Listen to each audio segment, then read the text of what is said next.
Hi YouTube, I'm back again with another video. It might seem a bit odd that I'm uploading again straight away so quickly after my last one, but I'm using Camtasia. I'm using a free trial and it runs out tomorrow, so I need to get in as many videos as I can before it runs out, or I'm going to have to fork out and pay for it or find another free trial.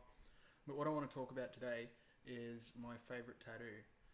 It's here on my left arm, but I've got a picture of it on my computer which I will flip to when I want to discuss it. And I don't just want to talk about the tattoo, I want to talk about a secret meaning which I haven't told too many people about because I thought that they might think I was crazy if I told them what I was really thinking when I picked that particular design. It might seem odd that someone would be talking about a tattoo on a YouTube channel which is devoted to the struggles of Asperger syndrome, but if you bear with me, I'm sure it will make sense. Okay, so this is the picture that the tattoo was based on. You might be able to tell from this picture that I'm a bit of a Queens of the Stone Age fan. This is in fact from the album Like Clockwork by Queens of the Stone Age, which came out in 2013. I just decided to have a brief segue here and show you some of my Queens of the Stone Age stuff. I got the LP of Like Clockwork when it came out because it's got all this awesome artwork in it. I've also got the CD for Like Clockwork, and I've got all these other, it's just an album, but then we've got singles, Little Sister, In My Head, The Fun Machine Took a Shit and Died, there's the re-release of Rated R, and the two crowning glories to my collection. If you're a Queens of the Stone Age fan, you probably know how rare these two are. There's still one that I really want to get, the Caius Queens of the Stone Age split. If I've got any massive fans out there that respect the Queens of the Stone Age, I'd really appreciate that for Christmas or my birthday or something. As if I'm ever going to tell anyone when my birthday is. I hate surprises. Anyway, back to the tattoo. Okay, so here's a tattoo. Most people that know me think that this is just a Queens of the Stone Age tattoo, which it is. It's a homage to my homage. I never know how to pronounce that word. And it's a tribute to my passion for Queens of the Stone Age, an obsessive interest, you could say. I even had this bit here, the tuning fork from the Songs for the Deaf album, tattooed onto this young lady's arm, just so that people knew it was definitely a Queens of the Stone Age tattoo, even if they could just see a little bit of it poking out the bottom of my shirt. But there is another hidden, more sinister meaning to it. And mind you, I got this tattoo in November 2013. I was diagnosed with Asperger's, high-functioning autism, in July 2015. So this tattoo here is about a year and a half old.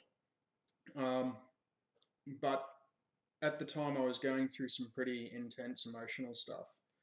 Well, I've been going through intense and emotional stuff just about my whole life. But at that time I was, I was going through a bit more than usual, I guess. And I had wanted a Queens of the Stone Age tattoo for ages, for years in fact, and there's heaps of good artwork in this album, and this particular picture really leapt out at me because it kind of felt the way that I felt at the time, and I felt like most of my life. You see this skull face here? That's the real me, and I feel like the real me must be scary or fearsome or something, because if I'm not on my guard, if I look at people the wrong way, they seem to get scared and they jump out of the way of me if they don't know me.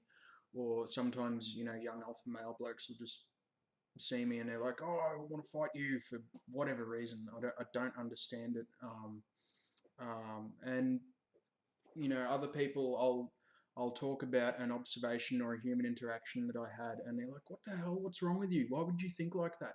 And so I've always grown up thinking that there was something fundamentally wrong with me and that I couldn't show my true self to other people, or they would be scared, or and not want to have anything to do with me. So I've had to develop like this mask or a shell. Since I've started reading about Asperger's, I've seen a lot of people refer to this as a shell, and that's what this is up here. Um, it's a face that I wear when I'm out in public or socializing. It's basically just a whole heap of responses and ways to hold my arms, or a certain way to hold my jaw, or make eye contact at the right times, and have the right tone of voice, and all that other stuff, that junk that you got to worry about when you go out and interact with other people. And remembering to talk about things for the right amount of time, and talk about certain things but not for too long. And it's so confusing, but it's something that I have to do, or I used to feel like I had to do, to get people to actually want to hang around me and not be scared by me or threatened by me or whatever.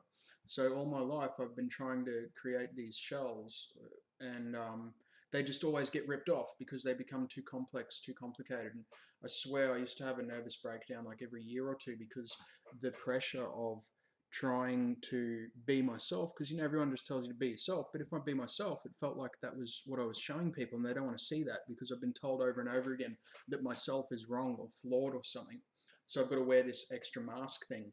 And so the trauma of that getting ripped off, it's represented by the blood dripping out of this guy's eyes, and just the pain that you can see that face is in, um, and this face here too. Even though it's a skull, it sort of looks like it's in pain.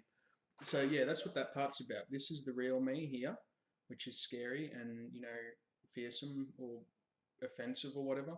And then that's the other shell that I have to wear to go outside, to be around other people. And then the lady, this is life. It's basically just life. It's beautiful and alluring, and it's got a sort of sensual, bedroom eye sort of thing going on, where you really want to be with this woman. Want to be there in life, participating. But she doesn't want to be going out with a skeleton face man. She wants to go with a man who has skin on his face. And so she's like there whispering in your ear saying, come on, be yourself. But at the same time, you have to be this other person. And it's really confusing and frustrating, because you want to please this person, but at the same time you want to be yourself around them. You don't want to appear conceited. So there's always this delicate balance you're trying to strike between being yourself and being this person up here. But it's all good, because I don't feel like that anymore. I don't have to wear that mask. I'm more comfortable being myself. And I'm also more comfortable talking about this now, because I know I'm not crazy.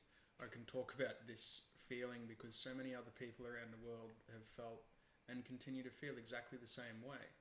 The concept of an Aspie and their shell is such a popular thing. It empowered me to actually start talking to people about this and about the true meaning of that tattoo. And I'm, so happy about that.